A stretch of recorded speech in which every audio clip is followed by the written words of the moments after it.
Hi, we're here with Paul Heyman, WWE 13 event. Thanks for spending a few minutes with us.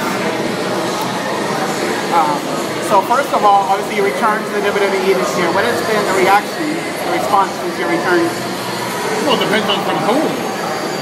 Okay, from a standpoint, from the WWE universe, as they like to say. I think the WWE universe is very pissed that I'm back, especially because I come back to represent Brock Lesnar, and he breaks Triple H's arm and ends his career. And I take their hero, their golden boy, the new poster boy underneath John Cena, unfortunately, CM Punk, and I lead him down a path of truthfulness that I don't think the WWE Universe is ready to handle quite just yet. So last summer, the infamous promo now, CM Punk said, "I'm a Paul Heyman guy."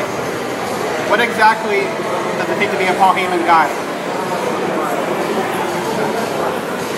That's a very interesting question.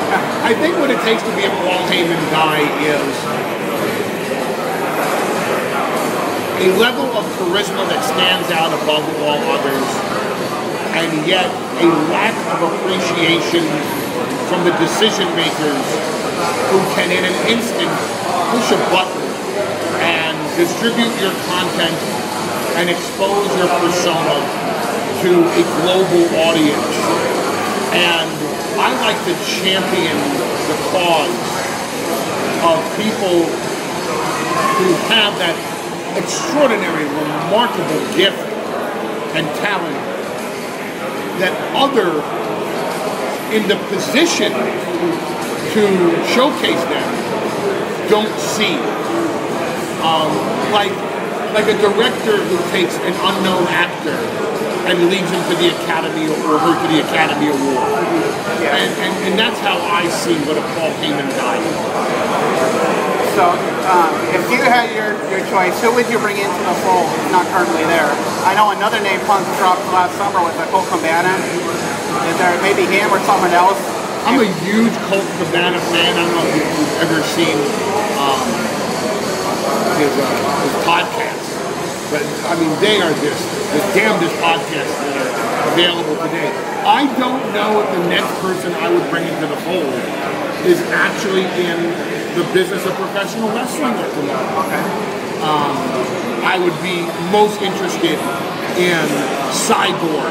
I'd be most interested in Ronda Rousey. Okay. I would be most interested in Gilbert Melendez. Whether in UFC or in Strikeforce or in WWE. Just becoming in the fold of a Paul Heyman guy is not limited to being in WWE.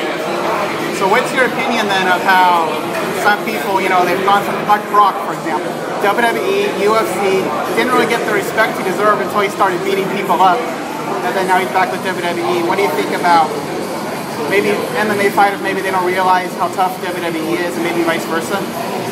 Absolutely.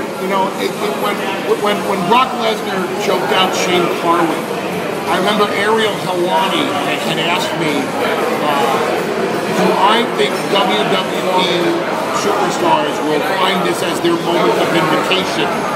And I didn't feel that way because I don't think that Brock carried with him the flag of WWE into the octagon. I thought Brock carried the flag of Brock Lesnar into the octagon. He represented himself and his family and his coaches and his training partners. And that's it, in Death Clutch. Likewise, I don't think to this day that a lot of UFC fighters understand the toll that professional wrestling takes on a person's body, and how much damage the travel and how aging the travel is on people. It's a lot different when you train hard in a 10-month camp and you fight for one night, and you take the next 3 to 4 months off. There is no time off in WWE. CM Punk, since winning the title last year, has had 3 days off. And it wasn't for birthdays or bar mitzvahs or confirmations or even a buddy's wedding. he had 3 days off because he wasn't scheduled on those 3 days to either perform or do media interviews. And that's a tool that a UFC fighter has to experience to truly understand. Okay. So the internet has obviously changed some things, for better or for worse, in the wrestling industry. What do you think about WWE's recent effort, probably ever since that CM Punk promo, where they've started to use the internet maybe more effectively? They maybe use it against the fans in some instances? Well, it's funny, when you asked about the internet and you said for better or for worse, and that's exactly how I feel, is that it is, for better or for worse, it's a reality. And you better wake up to that reality, because if you don't, you're screwed. So, WWE and the NFL and Major League Baseball and the NHL and the NBA and UFC and Bob Arum and Don King and everybody else that's in the live event, pay-per-view, television, promotion business needs to wake up to this reality. Because it would be the same as a celebrity saying, oh, wait a minute, I can't walk out on the sidewalk without 20 paparazzi trying to take my picture? No, you can't. Welcome to the modern era. And it's going to evolve from 2012 to 2013 to 2014 and so on. And that's a reality of today's universe, that the internet is a powerful component in the age of instant technology. And you can either embrace it or fall behind. Are there any times, or maybe it just drives you nuts, night after WrestleMania, Brock makes his debut again, but before he did, all throughout Raw, we want Brock. It was finally reported that he had been signed. Does that kind of drive you crazy, or does that...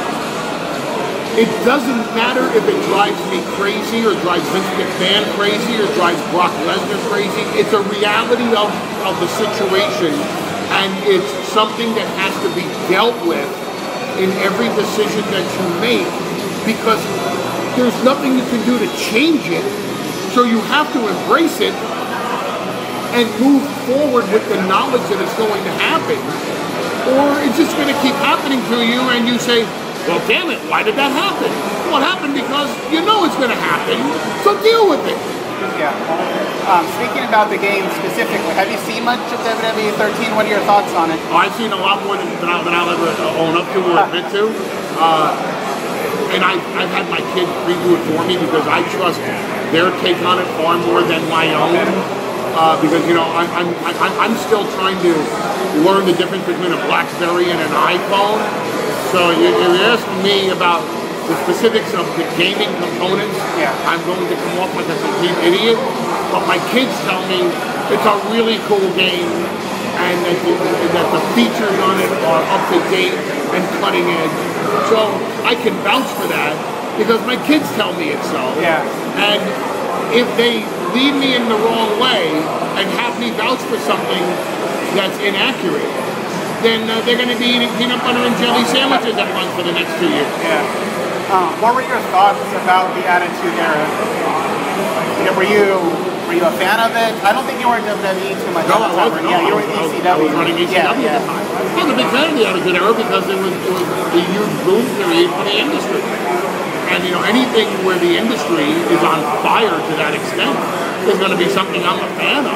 It doesn't matter whether I like the creativity or involved or not. I happen to like it. A lot of people would give you credit for kind of WWE, WWF at the time, becoming a little bit more edgy. Maybe they saw some of what ECW was doing. So how would you respond to that? I would suggest to you that is an accurate assessment of how Vince McMahon became a billionaire. I appreciate the fact that CM Punk labels himself a Paul Heyman guy, and while he would never publicly admit it, I think deep in his heart, Vince McMahon is a Paul Heyman guy too. Okay, so what do you think about the current state? Now you got the two big ones, WWE, to a lesser extent TNA. Earlier in the year, TNA tried to kind of have a Monday Night Wars 2 with Impact on the same night as Raw. That didn't last very long. No, I don't think TNA is even in the same subject matter as WWE. I think that is their biggest downfall, in that WWE has what, 95% market share. Yeah. And so to label them one of the big two is like saying that Apple and Bob's Computer Store on 47th Street are the big two in technology. And that's not a knock on TNA.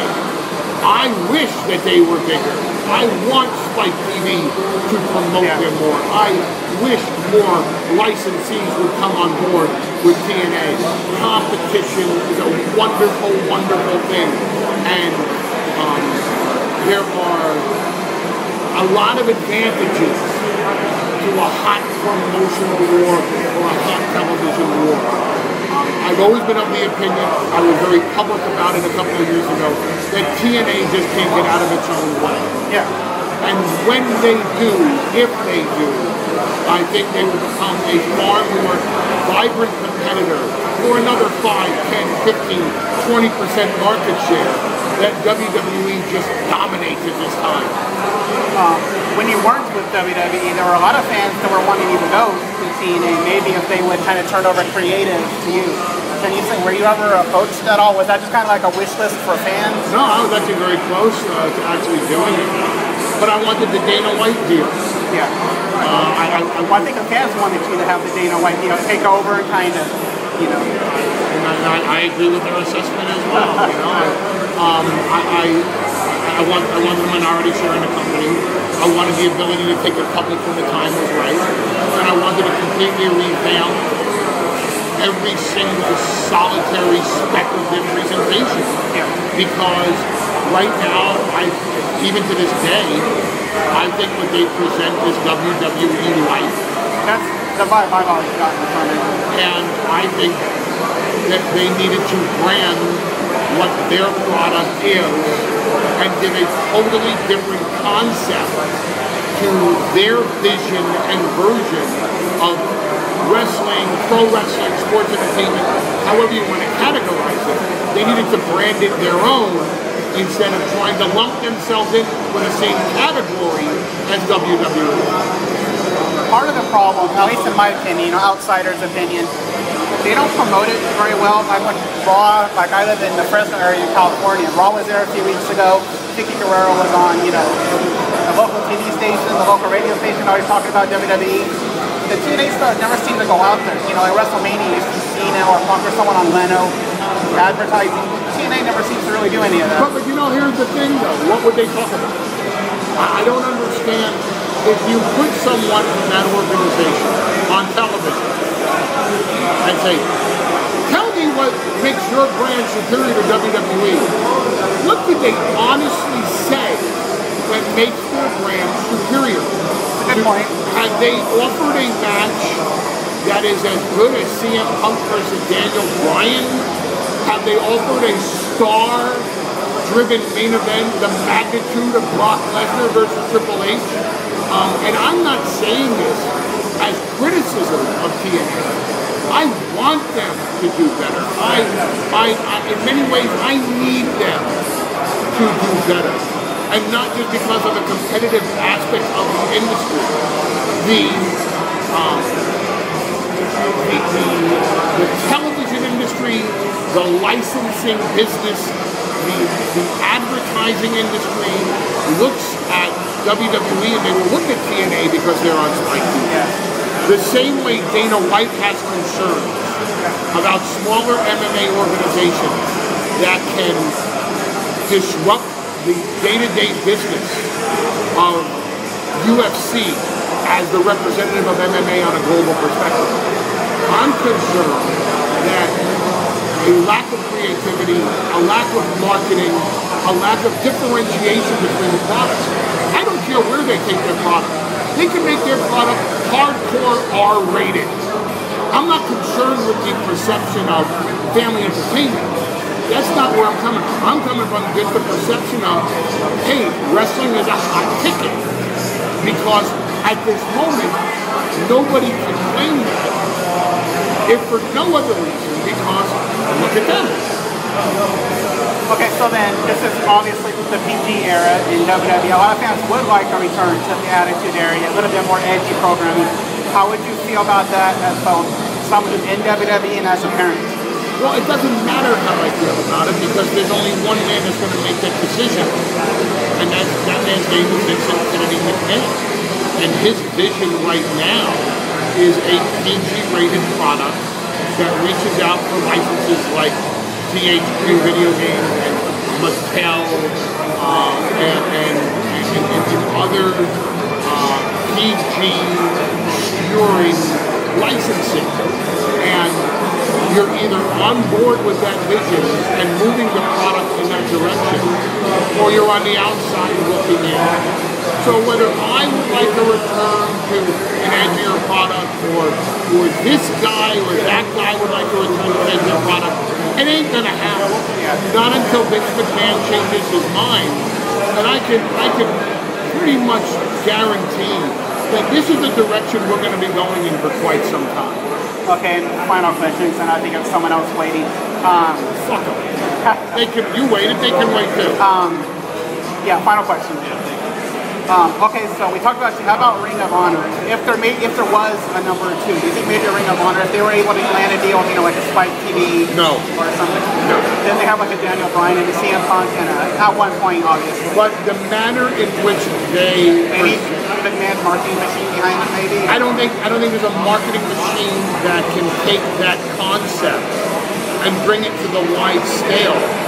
Because if you look at UFC or Major League Baseball or the NBA or the NFL,